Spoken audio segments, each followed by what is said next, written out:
नमस्कार बंधुगण मु नरेन आपण शुणुंटे आई माँ कहानी हॉरर पॉडकास्ट। बंधुगण आज कहानी को जीवा पूर्व जदि आपण आम चैनल को एपर्यंत सब्सक्राइब करना तेरे चैनल को सब्सक्राइब करी साइड थिबा बेल आइकन को ऑल कर दियंतो। बंधुगण यह हूँ प्रेतर प्रतिशोध चतुर्थ एवं शेष अध्याय।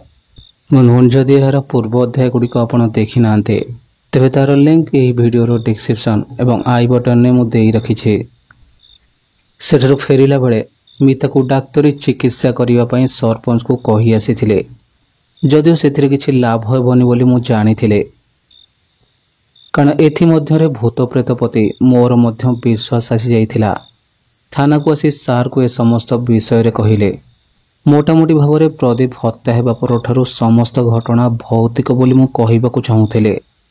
सार संपूर्ण रूपे मो कथा को विश्वास न कले मध्य गंभीर होई समस्त कथा सुनिले। एबे आपण कौन करने को चाहते सार मते पचारुथिले। मु केस रो इंचार्ज दायित्व अव्याहति नेबाकू चाहूछे। आपण अन्य केउ स्टाफ को दायित्व दियंतु किंतु व्यक्तिगत भाव में केसटी उपरे मोर नजर रहिबो ओ मु जहा भी करिबे ता अनऑफिशियली भाव करिबे। ओके आपण मेडिकल लीव नहीं जांतो किछि दिन रेस्ट नेबा भितरे ए संपर्क रे जेतिक परिबे सहाय्य करिबे। संध्या बेल को मदन आसी मो पाखरे पहुँचला। कौन आउ खबर मदन? सर गोटे बड़ खबर अच्छे। कौन कुह? आपण आज सरपंच घर को जाइथिले? हाँ मु जाइथिले। सेठो कौन हैला? सर आपण कौन गुणी गारेडी जानते कि? नहीं नहीं मु से सब किछि जानिनी। कहीं कौन हैला कि? सर आपण आसिया पर आम गाँटा सारा हाल्ला हो जाइछे जे पुलिस बाबू गुणी गारेडी जानते ताहा नले पंडितों भलिया भयंकर भूत कौन ताकू छाड़ी थांता। आ से झील खबर कौन? मु पचारिले। से कौन आ भल हेबो सर? भूत ताकू नहीं कि जीव से सेमितिका अच्छे। अच्छा हो तुम एबे जाओ मोर काम अच्छे। मदन नमस्कार करी चली गला। परदिन सकाळु मु आशा करुथिबा खबरटी मिलिला। गत राति सरपंच सान पुओ बेकरे दौड़ी लगाई निज घरे आत्महत्या करिथिला। खबर निजे मदन नहीं कि थाना को आसीथिला। मोर ड्यूटी ऑफ थिबारो मु सामान्य विलंब रे बाइक नहीं घटनास्थल रे पहुँचिले। घटनास्थल रे पहुँचला बेल को ड्यूटी ऑफिसर दास बाबू स्पॉट इनक्वारी सारी दे स्टेटमेंट नौथिले। किछि समय तांको सहाय्य करिबा भितरे घटनाटी गोटे मोटामोटी धारणा पाई गले। घटनाटी संक्षेप एभली गतकाली संध्या बेले मितार देह बहुत खराब है एणु ताकू डाक्तरखाना नियागला। मिता मध्य बिना आपत्ति रे सुना पिला भली डाक्तरखाना गला। सेठारे पहुँचिया पर डाक्तर को परामर्श अनुसार मितार बेड एडमिशन है। एणु अधिक किछि लुगापटा और नगद टंका आनिबा सान पुओ बाइक जोगे घर को आसीथिला। से समय परिवार समस्त लोक झील पाखरे थिले। पुओ फेरिबारे डेरी देखिबारो सरपंच खोजिबाकू आसी पुओ को पंखारे ओढ़िथिबा अवस्था पाइले। पाख लोकों को डाकी दौड़ी काटी तल को आनिला बेलको पुओर जीवन आउ नथिला। एसबु भितरे मो पई जो गुरुत्वपूर्ण तथ्यटी थिला ताहा होछि मिता गत 3 दिन धरी बंद थिबा घरे घटना घटिथिला।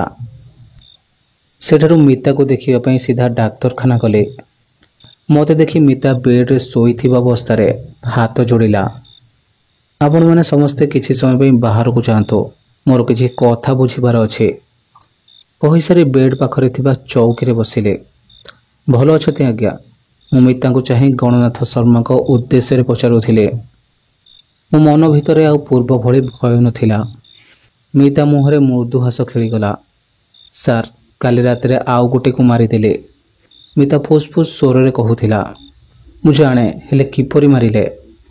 झील डाक्तरखाना आसवा पर मुझे घरे थिले। एटका घर को जीवा मात्रे ता देहरे प्रवेश करे ताको से घर भीतर को नहीं जाए बेकरे दौड़ी लगेबा को बाध्य कले। से बहुत छाटीपिटी है। शेष हार मानि सारी दौड़ी रे ओहली गला। से ओहली गबा मात्रे मु ता शरीर छाड़ीदेली। एटका मो पुओ बेकरे गामुछा भिड़ी मारिथिला। मिता कांदुथिला। आ 3 जन रहिले। खूब शीघ्र सेमानकर पाली पड़िबो। शेष आड़ को स्वर क्रुद्ध सर्पर स्वर भली हिस हिस शुभुला। ମୋର ଯାହା ଜାଣିବାର କଥା ଜାଣି ସାରିଥିଲେ। ଚୁପଚାପ ଉଠି ହାତ ଯୋଡ଼ି ବିଦାୟ ନେଇ ବାହାରକୁ ଆସିଲେ। ସେଦିନ ସନ୍ଧ୍ୟାବେଳକୁ ମୁଁ ମୋ କ୍ୱାର୍ଟର ସାମ୍ନାରେ ବସି କିଛି ପୁରୁଣା କେସ୍ର ସମୀକ୍ଷା କରୁଥିଲି। ଗ୍ରାମରକ୍ଷୀ ମଦନ ଆସି ମୋ ପାଖରେ ଠିଆ ହେଲା। ମୁଁ ତାକୁ ପଚାରିଲି, କ'ଣ କହିବ? ଆଜ୍ଞା, ଟିକେ ଜରୁରୀ କଥା ଥିଲା। ହଁ କୁହ। ଆଜ୍ଞା, ଏଠାରେ ନୁହେଁ, କଥାଟା ପୁରା ସିକ୍ରେଟ୍। ଚେୟାର ଛାଡ଼ି ଟିକେ ଦୂରକୁ ଆସିଲେ। ଏବେ କୁହ।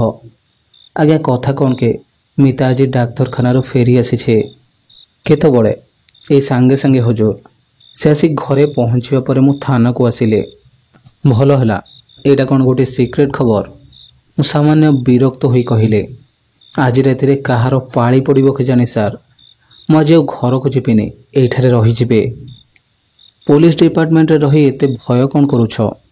କଥା କ'ଣ କି ସାର୍, ଜୀବନ୍ତ ଅପରାଧୀ, ଚୋର, ତସ୍କର ଇତ୍ୟାଦି କଥା ଅଲଗା। ଗୋଟିଏ ପ୍ରେତାତ୍ମା ସାଙ୍ଗରେ କେମିତି ଲଢ଼ିବେ? ତୁମକୁ ଲଢ଼ିବାକୁ କିଏ କହୁଛି? ନାଇଁ ସାର୍, ରାତିରେ ଗଲାବେଳେ କାଳେ ହାବୁଡ଼େ ପଡ଼ିଯିବ। ହଉ ହଉ, ତୁମ ଖୁସି ଯାହା ହେଉଛି କର। କହିସାରି ମୁଁ ମୋ କାମରେ ମନ ଦେଲି। ସକାଳୁ ସକାଳୁ ଫ୍ରେଶ୍ ହୋଇସାରି ବ୍ରେକଫାଷ୍ଟ ନେଉଛି। ହଠାତ୍ ଥାନା କମ୍ପାଉଣ୍ଡ ଭିତରେ କାହାର କାନ୍ଦିବାର ସ୍ୱର ଶୁଣାଗଲା। ବାହାରକୁ ଯାଇ ଦେଖିଲେ ଦୁଇଜଣ ବୃଦ୍ଧ ଦମ୍ପତି ଉଚ୍ଚ ସ୍ୱରରେ କାନ୍ଦୁଛନ୍ତି। ଦୁଇଜଣ କନେଷ୍ଟବଳ ସେମାନଙ୍କୁ ବୁଝେଇବାକୁ ଚେଷ୍ଟା କରୁଛନ୍ତି। ଧୀରେ ଧୀରେ ସେମାନଙ୍କ ପାଖକୁ ଗଲେ। କ'ଣ ହୋଇଛି? ଆଜ୍ଞା, ଏ ଦୁଇଜଣ ଗୋବିନ୍ଦପୁରରୁ ଆସିଛନ୍ତି। ଏମାନଙ୍କର କହିବା କଥା ଯେ ଗତ ରାତିରେ ସରପଞ୍ଚ ଏମାନଙ୍କ ପୁଅ ଦିବାକରକୁ ଘରୁ ଡାକି ନେଇ ମାରି ଦେଇଛି, ଜଣେ କନେଷ୍ଟବଳ କହିଲା। ଏଥିମଧ୍ୟରେ ବୃଦ୍ଧ ଜଣକ ମୋ ପାଦ ଧରି ପକାଇଲେ। ରଡ଼େଇ ଛାଡ଼ି କାନ୍ଦୁଥିଲେ ସେ। ମୁଁ ଟିକେ ପଛକୁ ଘୁଞ୍ଚି ଆସି କହିଲି, ଏ କ'ଣ କରୁଛ? କାନ୍ଦ ବନ୍ଦ କର। ଘଟଣା କ'ଣ ଠିକ୍ ଭାବରେ କୁହ। ଅଫିସ ଭିତରକୁ ଯାଇ ସେମାନଙ୍କ ଏଫଆଇଆର ଲେଖିବା ଭିତରେ ଆମେ ସ୍ପଟକୁ ଯିବା ପାଇଁ ପ୍ରସ୍ତୁତ ହୋଇ ବାହାରି ପଡ଼ିଲୁ। ଦିବାକର ସ୍ୱାଇଁ ପ୍ରଦୀପ ମର୍ଡର କେସ୍ର 4 ନମ୍ବର ମୁଦାଲା ଥିଲା। ସରପଞ୍ଚ ତାକୁ ମାରିବା ପଛର ଉଦ୍ଦେଶ୍ୟ କ'ଣ ଥାଇପାରେ? ଦିବାକର ସରପଞ୍ଚର ସାନ ପୁଅର ଘନିଷ୍ଠ ସାଙ୍ଗ ହୋଇଥିବା ସଙ୍ଗେ ସଙ୍ଗେ ଜଣେ ଆଗ ଧାଡ଼ିର ଦଳୀୟ କର୍ମୀ ମଧ୍ୟ ଥିଲା। ଏସବୁକୁ ମନେ ମନେ ଭାବୁଥିଲେ। ଗ୍ରାମର ଶେଷ ଆଡ଼କୁ ଗହୀର ଭିତର ଦେଇ ଯାଇଥିବା ଗୋଟିଏ ସଫେଇ କାଚ ଭିତରେ ଦିବାକରର ଶବ ପଡ଼ିଥିଲା। ସ୍ଥାନଟି ଶୁଖିଲା ଜୁଣ ବୁଦାରେ ପୂର୍ଣ୍ଣ। ପାଖରେ ରକ୍ତ ଲାଗିଥିବା ଗୋଟିଏ ପଥର ପଡ଼ିଛି। ମୁଣ୍ଡଟିର 80 ଭାଗ ନଷ୍ଟ ହୋଇଯାଇଛି। ଲାଗୁଥିଲା ଯେପରି କେହି ଜଣେ ପଥରକୁ ଧରି ବାରମ୍ବାର ଶବର ମୁଣ୍ଡକୁ ଛେଚି ଛେଚି ହତ୍ୟା କରିଛି। ସମସ୍ତ ତଥ୍ୟକୁ ଏକତ୍ରିତ କରିବାରୁ ଜଣାଗଲା ସରପଞ୍ଚ ଦିବାକରକୁ ହତ୍ୟା କରିବାଟା ସତ। ସରପଞ୍ଚ ସେଦିନ ରାତିରେ ଦିବାକରକୁ ତା ଘରକୁ ଡାକିବା, ସଫେଇ କାଚ ପାଖକୁ ଦୁଇଜଣ ସାଙ୍ଗ ହୋଇଯିବା, ଅଧିକ ରାତିରେ ଘରକୁ ଫେରିବା ଇତ୍ୟାଦି ସମସ୍ତ ଘଟଣାର ପ୍ରତ୍ୟକ୍ଷ ସାକ୍ଷୀ ପୁଲିସକୁ ମିଳିସାରିଥିଲେ।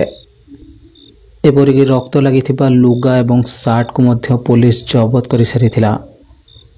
ସମସ୍ତ ଏଭିଡେନ୍ସ କୋର୍ଟରେ ସରପଞ୍ଚକୁ ହତ୍ୟାକାରୀ ଭାବରେ ପ୍ରମାଣିତ କରିବା ପାଇଁ ଯଥେଷ୍ଟ ଥିଲା। ଅତଏବ କେସ୍ ଫାଇଲ କରାଯାଇ ସରପଞ୍ଚକୁ ପୋଲିସ କଷ୍ଟଡିକୁ ନିଆଗଲା। କୋର୍ଟ ଡେଟ୍ ପଡ଼ିବା ପୂର୍ବରୁ ସରପଞ୍ଚ ଅପରାଧ ସ୍ୱୀକାର କରିବା ଓ ଅପରାଧ କରିବାର ମୋଟିଭ ଜାଣିବା ନିହାତି ଆବଶ୍ୟକ ଥିଲା। ସରପଞ୍ଚକୁ ପୋଲିସ କଷ୍ଟଡିରେ ଜେରା କଲାବେଳେ ମୁଁ ଉପସ୍ଥିତ ରହିଲି। ଦିବାକରକୁ ଘରକୁ ଡାକିବା କଥା ସରପଞ୍ଚ ମାନିଗଲେ, କିନ୍ତୁ ହତ୍ୟା କରିବା କଥା ଆଦମ ସ୍ୱୀକାର କଲେ ନାହିଁ। ଯେତେ ଧମକ ଚମକ ଦେଲେ ମଧ୍ୟ କିଛି ଲାଭ ହେଲା ନାହିଁ। 3rd ଡିଗ୍ରୀ ଆପ୍ଲାଏ ନ କରିବା ପାଇଁ ଉପରୁ ପ୍ରେସର ଆସୁଥିଲା। ଆମ ପାଖରେ ଆଉ କୌଣସି ଚାରା ନଥିଲା। ମୋଟିଭ ସ୍ପଷ୍ଟ ନହେଲେ ଇନଭେଷ୍ଟିଗେସନ୍ ପିରିୟଡ଼ କମିଯିବ। ପୂର୍ବରୁ ପ୍ରଦୀପ ମର୍ଡର କେସ୍ରେ ବ୍ୟକ୍ତି ହାତ ଥିବା କଥା ମୁଁ ଜାଣିଥିଲି। ତେଣୁ ଅଧିକ ଦଣ୍ଡ ମିଳିଲେ ପଣ୍ଡିତଙ୍କ ଆତ୍ମା ଟିକେ ଶାନ୍ତି ପାଇବ ବୋଲି ମୁଁ ଭାବୁଥିଲି। ଏ କେସ୍ର କିଛି ସୂତ୍ର ପାଇବା ଆଶାରେ ଶେଷକୁ ବ୍ୟକ୍ତିଗତ ଭାବରେ ମିତାକୁ ଭେଟିବା ପାଇଁ ସ୍ଥିର କଲି। ପୂର୍ବ ଭଳି ମିତା ଘର ଭିତରେ ବନ୍ଦୀ ଜୀବନ କାଟୁଥିଲା, କିନ୍ତୁ ପୂର୍ବ ଅପେକ୍ଷା ବହୁତ ଶାନ୍ତ ରହୁଥିଲା। ମୋତେ ଦେଖି ମୃଦୁ ହସି ହାତ ଯୋଡ଼ି ସ୍ୱାଗତ କଲା। ଦିବାକରକୁ ସରପଞ୍ଚ ହତ୍ୟା କରିବା ସତ? ମୁଁ ମିତା ମୁହଁକୁ ଚାହିଁ ସ୍ପଷ୍ଟ ଭାବେ ପଚାରିଲି, ହଁ ସତ୍ୟ। କାହିଁକି? ମୋର ଦ୍ୱିତୀୟ ପ୍ରଶ୍ନ ଶୁଣିବା ମାତ୍ରେ ତାଙ୍କ ମୁହଁରେ ଅଦ୍ଭୁତ ଚମକ ଖେଳିଗଲା। ଚକ୍ଷୁ ଦୁଇଟି ମୁହୂର୍ତ୍ତକ ପାଇଁ ସଫେଦ ହୋଇଯାଇ ପୁନର୍ବାର ସାଧାରଣ ଅବସ୍ଥାକୁ ଫେରିଆସିଲା। ଦିବାକର ସରପଞ୍ଚର ଚେଲା ହୋଇ ମୋ ପୁଅକୁ ମାରିଥିଲା, ଏବେ ନିଜେ ସରପଞ୍ଚ ହାତରେ ମଲା। ମିତା ନିଜ ଓଠରେ ହସ ଖେଳାଇ ଉତ୍ତର ଦେଲା, ସରପଞ୍ଚ କିନ୍ତୁ ମାନୁନି। ସେ କ'ଣ ମାରିଛି ଯେ ମାନିବ? ଅର୍ଥାତ୍ ଅର୍ଥାତ୍ ସରପଞ୍ଚ ଶରୀର ଭିତରେ ରହି ମୁଁ ସେ ଶୁଭ କାମଟି କରିଛି।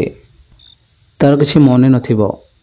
ଶୁଣନ୍ତୁ ସାର୍, ସରପଞ୍ଚ କେସ୍ରୁ ଖସିବା ପାଇଁ ପାଗଳ ହେଲା ଭଳି ଅଭିନୟ କରିବ। ତାପରେ ଆପଣ ଦେଖିବେ ତାର ଅବସ୍ଥା। ଘଟଣାଟି ମୋ ଆଗରେ ପରିଷ୍କାର ହୋଇଯାଇଥିଲା। ତେଣୁ ହାତ ଯୋଡ଼ି ସେଠାରୁ ବିଦାୟ ନେଇ ଆସିଲେ।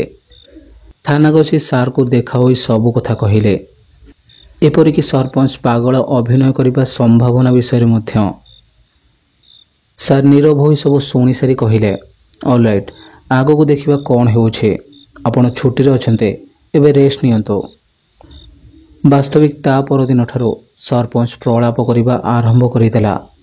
ଏପରିକି ନିଜ ଖାଦ୍ୟ ଫିଙ୍ଗିବା ସହିତ ନିଜ ପିନ୍ଧା ବସ୍ତ୍ରରେ ପରିଶ୍ରା ମଧ୍ୟ କରି ପକାଇଲା। ଏଣୁ ପ୍ରୋସିଡିଓର ଅନୁସାରେ ତାଙ୍କୁ ମେଡ଼ିକାଲ ନିଆଗଲା। ମେଡ଼ିକାଲ ରିପୋର୍ଟ ଅନୁଯାୟୀ ହାଇ ବିପି ଓ ବ୍ରେନ୍ ହ୍ୟାମରେଜ୍ ବାହାରିଥିବାରୁ ସେ ବର୍ତ୍ତମାନ ଟ୍ରିଟମେଣ୍ଟରେ ରହିବେ। ସନ୍ଧ୍ୟା ପ୍ରାୟ 6:30 ପାଖାପାଖି ହେବ। ମୁଁ ଘରେ ବସି ଟିଭି ଦେଖୁଛି। ଗ୍ରାମରକ୍ଷୀ ମଦନ ଆସି ମୋତେ ବାହାରେ ଡାକିଲା। କ'ଣ ହେଲା? ମୁଁ ବାହାରକୁ ଆସି ପଚାରିଲି, ସାର୍ ଗୋଟିଏ ପ୍ରଶ୍ନ ପଚାରିବାର ଥିଲା। ପଚାର। ପ୍ରଦୀପ ମର୍ଡର କେସ୍ ଯେତେ ଆସାମୀ ସମସ୍ତେ କ'ଣ ଏମିତି ମରିବେ? ମୁଁ ହସିଲି। ହଁ, ମରିପାରନ୍ତି। ତୁମେ କାହିଁକି ବ୍ୟସ୍ତ ହେଉଛ? ଗଲା 2 ରାତି ଧରି ମୁଁ ଖାଲି ଦୁଃସ୍ୱପ୍ନ ଦେଖୁଛି ସାର୍। ସେଥିପାଇଁ ମୁଁ ଆଉ ଘରକୁ ନ ଯାଇ ଥାନାରେ ଶୋଇପଡ଼ୁଛି। ସାର୍, ଆପଣଙ୍କୁ ଗୋଟିଏ ଜରୁରୀ କଥା କହିବାର ଥିଲା। କେଉଁ ବିଷୟରେ? ପ୍ରଦୀପ ମର୍ଡର କେସ୍ ବିଷୟରେ ଆଜ୍ଞା। କ'ଣ କୁହ? ସେଦିନ ପ୍ରଦୀପକୁ ଡାକିବା ପାଇଁ ମୁଁ ତା ଘରକୁ ଯାଇଥିଲି ସାର୍। କେଉଁଦିନ? ଯେଉଁଦିନ ରାତିରେ ପ୍ରଦୀପ ମର୍ଡର ହେଲା। କ'ଣ ହେଲା? ତୁମେ ସେ ରାତିରେ ପ୍ରଦୀପକୁ ଡାକିଥିଲ? ହଁ ସାର୍, ସରପଞ୍ଚ ସହିତ ମୋର ସମ୍ପର୍କ ଭଲ। ମୁଁ ତାଙ୍କ ଘରକୁ ପ୍ରାୟ ଯିବା ଆସିବା କରେ। ପ୍ରଦୀପ ଓ ମିତା ସମ୍ପର୍କ ଥିବା କଥା ମୁଁ ଜାଣିଥିବାରୁ ମିତା ମୋତେ ସେଦିନ ପ୍ରଦୀପକୁ ଡାକିବା ପାଇଁ ପଠାଇଥିଲା। ସେହି ରାତିରେ ଘର ଛାଡ଼ି କୁଆଡ଼େ ଦୂରକୁ ପଳାଇବା ଯୋଜନା ସେମାନେ କରିଥିଲେ। ତାପରେ ସାର୍ ସେଇଠି ମୋର ଗୋଟିଏ ଭୁଲ ହୋଇଗଲା। ଯେଉଁ ଭୁଲ ପାଇଁ ମୁଁ ରାତିରେ ଶାନ୍ତିରେ ଶୋଇପାରୁନି। ରାତିରେ ମୋତେ କିଏ ଡାକିଲା ଭଳି ଲାଗୁଛି।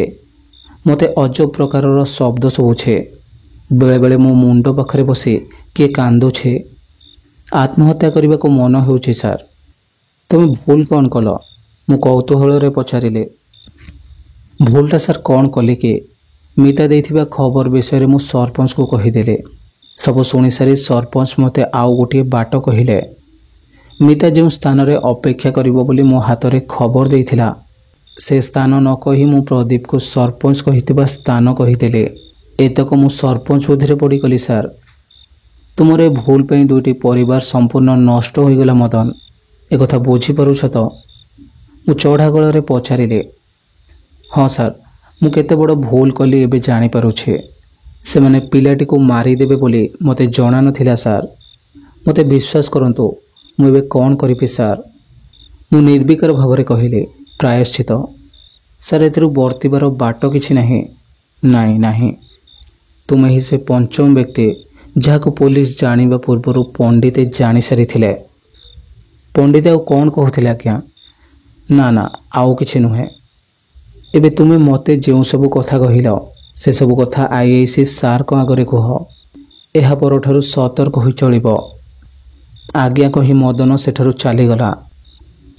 ପରଦିନ ସକାଳୁ ମଦନକୁ ଗୋଟିଏ ଗଛ ଡାଳରେ ବେକରେ ଦଉଡ଼ି ଦେଇ ଝୁଲୁଥିବା ଅବସ୍ଥାରେ ଗ୍ରାମବାସୀମାନେ ଦେଖିବାକୁ ପାଇଲେ। ଏଠାରେ ଗୋଟିଏ ବଡ଼ ସଂଯୋଗର ବିଷୟ କି ଆତ୍ମହତ୍ୟା କରିବା ପାଇଁ ମଦନ ବାଛିଥିବା ଗଛଟିର ଗୋଟିଏ ନିର୍ଦ୍ଦିଷ୍ଟ ଡାଳରୁ କିଛି କାଳ ପୂର୍ବେ ଗୋଟିଏ ଅଭିଶପ୍ତ ଦିବସର ଶୁଭ ପ୍ରଭାତରେ ପଣ୍ଡିତଙ୍କ ଏକମାତ୍ର ପୁଅ ପ୍ରଦୀପର ମୃତ ଶରୀର ଝୁଲନ୍ତା ଅବସ୍ଥାରେ ଆବିଷ୍କାର କରାଯାଇଥିଲା।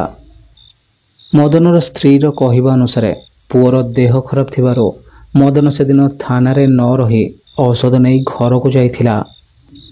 ପୂର୍ବରୁ 2-3 ଦିନ ହେବ ବହୁତ ବିଚଳିତ ଓ ଭୟଭୀତ ଥିଲା। ଘରେ ଔଷଧ ଦେଇ ଝାଡ଼ା ଯିବା କଥା କହି ଆସିଛି ଯେ ଆଉ ଘରକୁ ଫେରିନି। ଏହି ଘଟଣା ପରେ ଶେଷ ଥର ପାଇଁ ମିତାକୁ ସାକ୍ଷାତ କରିବା ପାଇଁ ଗଲି। ସେଠାରେ ପହଞ୍ଚି ଶୁଣିଲି ମିତା ସମ୍ପୂର୍ଣ୍ଣ ସୁସ୍ଥ ହୋଇଯାଇଛି। ମୋତେ ଦେଖା କରିବାକୁ ନାହିଁ କରୁଥିଲା। ବହୁତ କଷ୍ଟରେ ପାଖକୁ ଆସିଲା।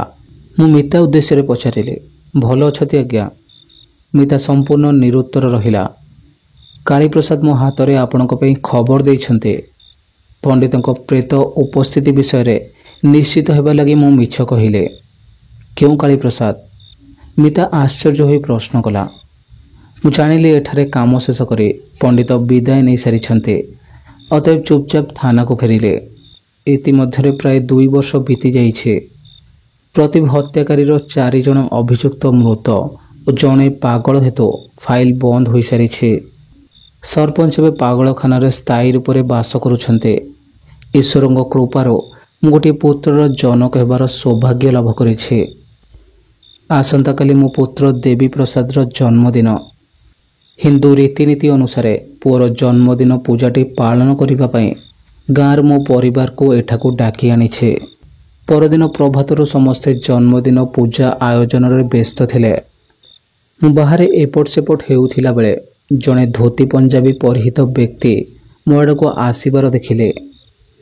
ଚେହେରାଟି ଚିହ୍ନା ଚିହ୍ନା ଲାଗୁଥିଲା। ପାଖକୁ ଆସିବାରୁ ଚିହ୍ନିଲି ଯେ ବ୍ୟକ୍ତି ଜଣକ ସ୍ୱୟଂ କାଳୀପ୍ରସାଦ ଥିଲେ। କିଛି ବାଟ ଆଗେଇ ଯାଇ ନମସ୍କାର କରି ତାଙ୍କୁ ଘରକୁ ପାଛୋଟି ଆଣିଲେ। ଚାହାର ବନ୍ଦୋବସ୍ତ କରିସାରିବା ପରେ ଉଭୟ ଚାହା କପ୍ ହାତରେ ଧରି ଟିକେ ନିରୋଳା ସ୍ଥାନରେ ବସିଲୁ। ଭଲ ଅଛନ୍ତି ଆଜ୍ଞା? କାଳୀପ୍ରସାଦ ମୋତେ ପଚାରୁଥିଲେ। ମୁହଁରେ ତାଙ୍କ ଲାଖି ରହିଥିଲା ଅମାୟିକ ହସ। ଆଜ୍ଞା ଭଲ ଅଛି। ଆଜି ମୋ ପୁଅର ଜନ୍ମଦିନ ପୂଜା। ଆପଣ ଏଠାରେ ରହି ମୋ ପୁଅକୁ ଆଶୀର୍ବାଦ ଦେବେ ଓ ପ୍ରସାଦ ସେବନ କରିସାରି ଯିବେ। ମୁଁ ଅଳି କରିଲା ଭଳି କହୁଥିଲି, ଆପଣଙ୍କ ପୁଅର ଜନ୍ମର ବହୁତ ଆଗରୁ ତାର ଭ୍ରୂଣ ରୂପରେ ସୃଷ୍ଟି ହେବା ଠାରୁ ତା ଉପରେ ମୋର ଆଶୀର୍ବାଦ ରହିଛି।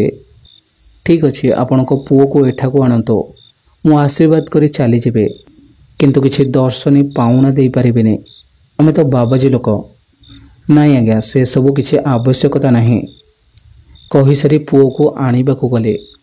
କିଛି ସମୟ ପରେ ମମତା ପୁଅକୁ କୋଳରେ ଧରି କାଳୀପ୍ରସାଦଙ୍କ ନିକଟକୁ ଆସି ପ୍ରଣାମ କଲେ। ପୁଅକୁ ଦେଖି କାଳୀପ୍ରସାଦ ଖୁସିରେ ତା କୋଳକୁ ନେଲେ। ପୁଅର ନାଁ କ'ଣ ଦେଇଛନ୍ତି? ମୁଁ ଉତ୍ତର ଦେଲି ଦେବୀ ପ୍ରସାଦ। ଏଭଳି ଏକ ନାଁ କାହିଁକି ଦେଲେ? କାଳୀପ୍ରସାଦ କୌତୂହଳରେ ପଚାରିଲେ। ମୋ ପତ୍ନୀଙ୍କ ସିଲେକ୍ସନ୍ ଥିଲା, ତାଙ୍କରି ଜିଦ୍ରେ ନାମ ରଖିଲେ। କିଛି ଅସୁବିଧା ଅଛି କି ଆଜ୍ଞା? ମୁଁ ସାମାନ୍ୟ ଶଙ୍କାଗ୍ରସ୍ତ ହୋଇ ପଚାରିଲି। ନାଇଁ, କିଛି ଅସୁବିଧା ନାହିଁ। ମୁଁ ଏମିତି ଟିକେ ପଚାରିଦେଲି। ଆଚ୍ଛା, ପୁଅର କପାଳରେ ଏ ଯେଉଁ ନାଲି ତିଳ ଚିହ୍ନ ଅଛି, ଏଇଟା କ'ଣ ଜନ୍ମରୁ? ଆଜ୍ଞା ଜନ୍ମରୁ ଅଛି। ଆମ ପୁଅ କପାଳରେ ଜନ୍ମରୁ ଏକ ଈଷତ୍ ଲାଲ ରଙ୍ଗର ଚିହ୍ନ ଥିଲା।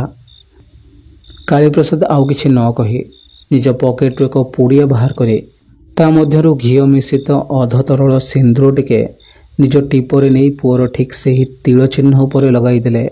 ତିଲକ ଲଗାଇବା ସମୟରେ କାଳୀପ୍ରସାଦ ବୋଲୁଥିବା ଆଶୀର୍ବାଦ ଶ୍ଲୋକ ଓ ଦେବୀଙ୍କ ସ୍ତୁତି ଆମ ଶରୀର, ମନ ଓ ପ୍ରାଣକୁ ରୋମାଞ୍ଚିତ କରୁଥିଲା। କାଳୀପ୍ରସାଦ ବିଦାୟ ନେବା ପାଇଁ ବାହାରିଲେ। ମୋତେ ଟିକେ ସାହାଯ୍ୟ କରିବେ? ଆଜ୍ଞା କୁହନ୍ତୁ। କାଳୀପ୍ରସାଦ କହିଲେ, ସରପଞ୍ଚକୁ ଦେଖିବାକୁ ମୋର ଇଚ୍ଛା ହେଉଛି। ମୋତେ ସାଙ୍ଗରେ ନେଇ ଯାଇପାରିବେ? ମୁଁ କହିଲି, ଆଜ୍ଞା ଚାଲନ୍ତୁ। ସେ ପଚାରିଲେ, ପାଗଳ ହେବା ପରେ କେବେ ଆପଣ ସରପଞ୍ଚକୁ ସାକ୍ଷାତ କରିଛନ୍ତି? ମୁଁ ମୁଣ୍ଡ ହଲାଇ ନାଇଁ କହିଲି। ସରପଞ୍ଚ ଆମକୁ ଚିହ୍ନି ପାରୁନଥିଲେ।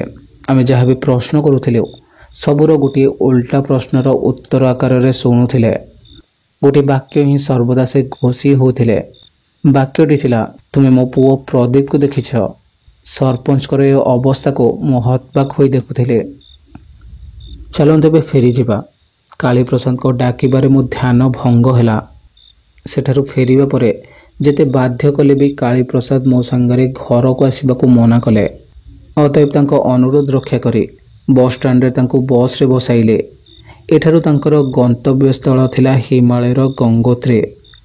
ଶୁଣନ୍ତୁ, କାଳୀପ୍ରସାଦ ମୋ ଉଦ୍ଦେଶ୍ୟରେ କହିଲେ, ଗଣନାଥ ଆପଣଙ୍କୁ ଦେଇଥିବା ପୁଡ଼ିଆଟିକୁ ଓ ଆପଣଙ୍କ ପତ୍ନୀ ବାନ୍ଧିଥିବା ଡେଉଁରିଆଟିକୁ ଏକତ୍ର କରି ଆସନ୍ତାକାଲି ଜଳରେ ବିସର୍ଜନ କରିଦେବେ।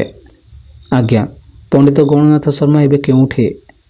ମୋର ଏ ପ୍ରଶ୍ନରେ କାଳୀପ୍ରସାଦ ହସିଲେ। ବସ୍ ଛାଡ଼ିବା ପାଇଁ ହର୍ନ ବଜାଉଥିଲା। ମୁଁ ବିଦାୟ ନେବା ପାଇଁ ହାତ ଯୋଡ଼ିଲି। ପଣ୍ଡିତ ଗଣନାଥ ଶର୍ମା ଏବେ ଆପଣଙ୍କ ଘରେ ଦେବୀ ପ୍ରସାଦ ଭାବରେ ଜନ୍ମ ନେଇଛନ୍ତି। ଏହା ହିଁ ତାର ଅନ୍ତିମ ଇଚ୍ଛା ଥିଲା। ମୁଁ ମୋର ତନ୍ତ୍ରଶକ୍ତି ସାହାଯ୍ୟରେ ତାର ଆତ୍ମାକୁ ଆପଣଙ୍କ ପତ୍ନୀଙ୍କ ଗର୍ଭରେ ପ୍ରବିଷ୍ଟ କରାଇଥିଲେ। କାର୍ଯ୍ୟଟିକୁ ସହଜ କରିବା ଲାଗି ଗଣନାଥ ଆପଣଙ୍କୁ ସେ 2ଟି ପୁଡ଼ିଆ ଦେଇଥିଲେ। ଏତିକି କହିସାରି କାଳୀପ୍ରସାଦ ହାତ ହଲାଇଲେ। ବସ୍ ଛାଡ଼ିଦେଲା। ଏହି ଗଳ୍ପଟି ଲେଖା ହେବା ସମୟରେ ମୋ ପୁଅ ଦେବୀ ପ୍ରସାଦ ବନାରସ ହିନ୍ଦୁ ବିଶ୍ୱବିଦ୍ୟାଳୟରେ PhD ସାରି ସେଠାରେ ଶିକ୍ଷାଦାନ ଦେଉଛି।